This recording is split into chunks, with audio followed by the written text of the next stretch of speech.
There's one goal here, and one promise I made to Mrs. Ford is winning. For that to happen, everyone needs to be on the same page to be in the best position with the right plan. Every person in this building has a job to do, and each job is important. If we can get one step better every day, that's putting this organization in the right direction. Donald steps up in the pocket, now throws. It is picked up by Hines. Comes back right side. Inside the 10. It is Quandre deep to the 5. To the house. Touchdown, Detroit Lions. How about Stafford opening it? Oh my God, it is Sir Mix-a-Lot booty thick. And here we are live at the Senior Bowl again, Senior Bowl 2020, with John Pollard from Zebra Technologies. John, how are you doing today? Great, guys. Thanks for having me. Great to have you. Yeah, thanks for joining us. You've got some very interesting stuff going on here. First off, tell us a little bit about what you do and what you're doing with Zebra Technologies here. Okay, well, Zebra Technologies, for those who don't know, we're the official player tracking technology partner of the NFL. And we've been tracking NFL games with our technology since 2014. We had a 5-year, our initial relationship with the NFL was 5 years, and we renewed this past summer for 3 more seasons. And what our technology does through putting tags in the shoulder pads on the players and tags inside the football itself communicates to a series of receiver boxes around all the NFL stadiums. And so our system is in all 31 NFL stadiums around the U.S., the stadium in Mexico City for the Mexico City game, and the 3 in the UK as well. So every regular season and preseason game in the NFL is tracked using our technology. And for us as fans and media, we see that information that we collect through the Next Gen Stats service that's available. Right. You see it during broadcast and part of NFL.com. And what we're excited about is the information our technology is helping collect is becoming more prevalent and understood, and people are really leveraging it more and more just from an appreciation for the game, but we're also seeing coaching staffs and personnel evaluators leverage it as well. And for player safety, right? Are they using some of like on the impact speeds and power and forces and that? You guys are all behind all the technology. Right, in that, right? Through our partnership with the NFL, the NFL Health and Safety Group are definitely leveraging some of the information in their various research studies. We're not directly involved in that specific work with them, but as a partner, we know the information is becoming a part of the useful asset for not only health and safety, but for rules and regulation interpretation, the competition committee as well. So again, just another aspect of our very broad relationship with the NFL. Sure. Tell us really quick, a little bit, how do you be John Pollard? How did you get to kind of where you are today and get this interest in? You have a fascinating position, and I'm sure people want to get there. So how did you get there? Well, this might be a long form. This is a Mark Maron version kind of workout. It's a long form podcast. Well, I have a background in enterprise marketing first, but then into enterprise software. I worked with a lot of CPG and retail companies like Walmart, CPG companies like Procter & Gamble and Coca-Cola, many companies doing analytics for their brand and pricing optimization. Sure. I ultimately found my way to Microsoft, where I was working in a sports experiential marketing effort where I was putting Xbox lounges and putting Microsoft technologies in sporting environments. One of those environments was the New Orleans Saints locker room. This was back in 2008, before the locker rooms and clubhouses we see nowadays were prevalent. Right. And meeting Mickey Loomis, general manager, obviously, and then Sean Payton, the coach, we started talking about the utilization of stats and analytics in football. They asked me to take a look at their internal systems, and we worked together with full support of their staff and Mickey and Sean developing a tool that they use that took observational analytics and statistics and merged it to game video. It's commonplace now, but at the time it was an innovative thing. So I ended up working with Stats for 5 years as a result of that project, and then ultimately did some work in the media after Stats, and have been with Zebra for 3 years. And really what I would say is this: the experience I had working previously to Stats and taking new information resources and finding out a way to communicate it to coaches and personnel evaluators to become a valuable new information resources, I think kind of the thing I like. Sure. And what we've seen certainly over the last 3 years, particularly 2019 being a watershed year, I think teams across the board, not just strength and conditioning and the performance staff, but personnel evaluators and coaching staffs are now referencing tracking information as a useful and valuable information asset. Absolutely, and that I also cover the Cleveland Browns, and I know they're big on the analytics thing, and what you just described for analytics, that is the core of analytics. It gets this bogeyman, sort of thing, but just making it more efficient and finding the practical application for the data. That's the essence of what you do and what you provide for the teams. It's one of the more interesting parts of the job, quite frankly. And a sensitive guy, I guess I'll say that. the analytics can be such a red herring, and it can get a reputation in and of itself very quickly. We like to say, first off, that the information that we collect and provide teams. So I should say this: all teams in the NFL get access through the Next Gen Stat Service and through the league of the game day tracking data. And then we have almost a third of the league using the same systems that are in the stadiums at their practice facilities. Sure. So they can track the same types of things like player participation in practice, how far and how fast they're running, their workload during certain drills, and then using that to modulate how they prepare for a game week and how they prepare for over a course of a season so they can be in optimal performance. But this analytics thing, look, we find that teams who are information driven, have strong communication and less silos between personnel and coaching and strength and conditioning, those teams seem to have a culture that can be set from the owner to the president to the head coach. It could be a combination thereof, probably to work in concert with each other. Analytics is just an element. Right. Yeah. It's just one piece of one ingredient to the entire thing. Our information is an ingredient that could go into the analytical piece. So we had last offseason, we talked to a gentleman from Pitt University who was one of the kind of forefront in the AI space with information. And you think with baseball, and he works specific with basketball because the optical recognition stuff is really good, and you can go back over time and see a lot of things that happen and start breaking that down. Analytics it's the heart of being able to predict things in the future. That's why we love them so much. Right. And we start leveraging AI. Has there been any thought with your data now and the data set? Because having that data set, again, is the key to be able to start doing that predictive analysis. Have you guys started thinking in that space and working towards that?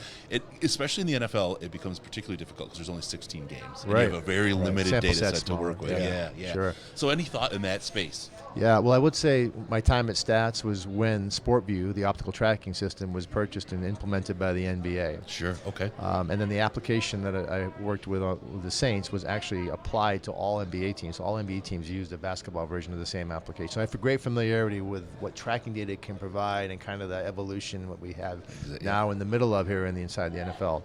I would say we do think a lot about the predictive analytic capabilities, but our forte, quite honestly, from a Zebra perspective, is the provision of the technology itself, sure, and then providing the software and I'd say fundamental, not basic, but fundamental analytical and data management services. And why we've kind of stayed away from any specialized analytics, information analytics isn't our prime forte in terms of Zebra. Right. Provision of the data and technology, like I said. Right. But we also find that each team is different. Just a little, there's lots of similarities across all the teams. Right. But most teams we're finding now like to get just the raw data set versus us doing canned reports. Right. So they can apply it on their own, what they want to do with the data. Find their own comparative recipe, and advantage. there's just little variances in calculations and what various metrics they might weigh differently in a calculation. And so we try to stay away from that. But I will say this.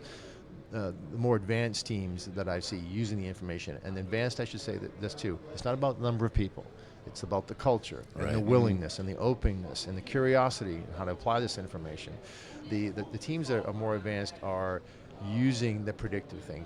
Even in self-study and self-scout, are we predictable in our play calling? Are we predictable in our personnel sets? And what we're going to do? And the numbers provide an efficiency because it automates the collection of information versus just gathering that data through watching game film. Yep. That's brilliant. So you brought along the sensors that you guys use, right? Can you hold that up to the camera for a second? What is that one? So this chip right here is about the diameter of an American nickel. Right? Yeah. And it's a thickness of maybe 2.5 nickels. Yeah. This is the chip that goes into the shoulder pads for each of the players. Right. Most players have 2 chips in each shoulder one pad. each, Down linemen, guys will play with their hand on the ground. Chip kind of emits a halo type of signal. So we put one between the shoulder blades for the down lineman to make sure that the signal is captured by the receiver boxes. Sure. So this goes into the shoulder pads and they last the entire season.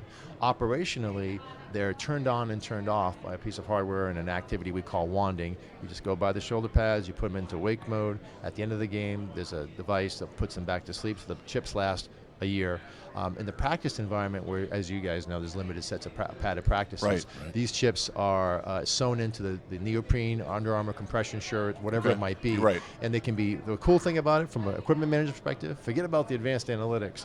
They can be washed and dried. I don't have to take them out. I don't have to recharge them. That's smart. That's 2 to 3 hours of time where teams Right. can actually evaluate information and leverage versus doing the administrative process of running the system itself. And so that's the chip and the players. That's knowing your audience, right? No, Yes, that's absolutely. key. Critically Key. important. Yes. And because we're RFID based, which I think this is an important point of differentiation too. RFID where radio frequency identification tags, we rely on those tags communicating with receiver boxes that are in close proximity.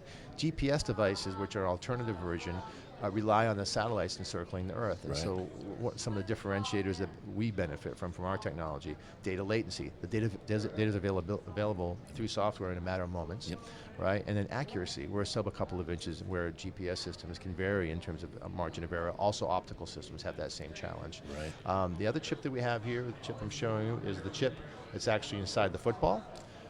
This weighs less than 4 grams. And NFL football weighs about 400 grams, so less than 1% of the weight of the football. Lots of R&D went into this, as you guys can imagine. I bet, yeah. Working with support of the NFL, with Wilson Sporting Goods, we had to move this chip around and how many chips do you use in a ball. And now we landed on this. It's melded in during the manufacturing process of each NFL football. It's melded into the rubber bladder, and it's located just under the NFL shield.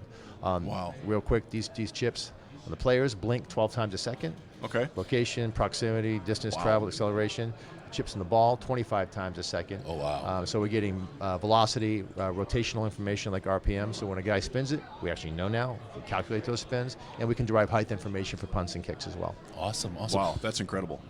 And they're using this data that you're helping the advanced stats, next gen stats, and all that stuff. Get the data that they use. Correct. To put together all those fancy graphics and stuff. That's exactly right. We're the technology that's providing the ingredients that go into now what we see as next gen stats. And so tight window throws, which has been a really prevalent category that's been discussed on games throughout the year. Separation information, which has been more and more prevalent. Acceleration after catch. Those things are our systems collecting and providing, and then the NFL puts into the next gen stat service. Do the teams have access to this data immediately on game data or on game day, or is it just a subset of the data? Because I'm thinking about, like, one of the things is if somebody has their predictive system built out and they had access immediately to all the data, and other teams to play, to tendencies on play calling, it could really influence the game and how a game is called and coached. Right.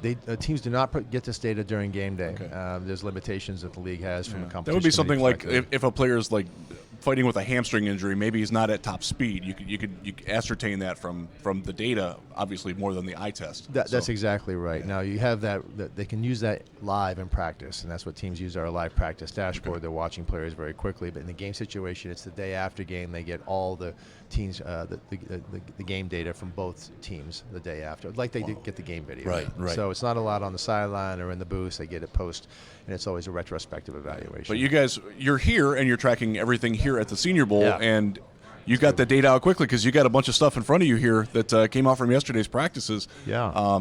Talk to me a little bit about Shea Patterson. He's somebody of local interest to a lot of Lions fans in the Michigan area. Yeah. He didn't have a great day yesterday, it seemed like, throwing into the wind.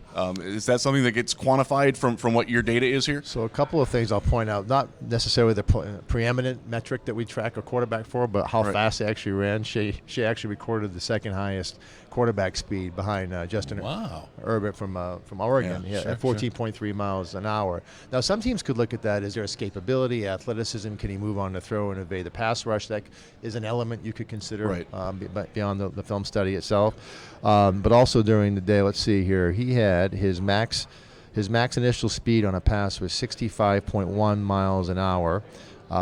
But his average initial speed was one of the lower ones at 44.6 miles per hour. But again, this is exactly where the eyes and the presence and the professional evaluator marries the numbers. Right. You said it. He was throwing into the wind. Yes. We had a punter here a couple of years ago from Alabama that was had incredibly bad day the first day. Second day, he was one of the best punters in camp because he had changed direction during that. So he had one of the slower velocities. His rotational information was interesting, though. Shea had the fourth highest RPMs, max initial RPMs.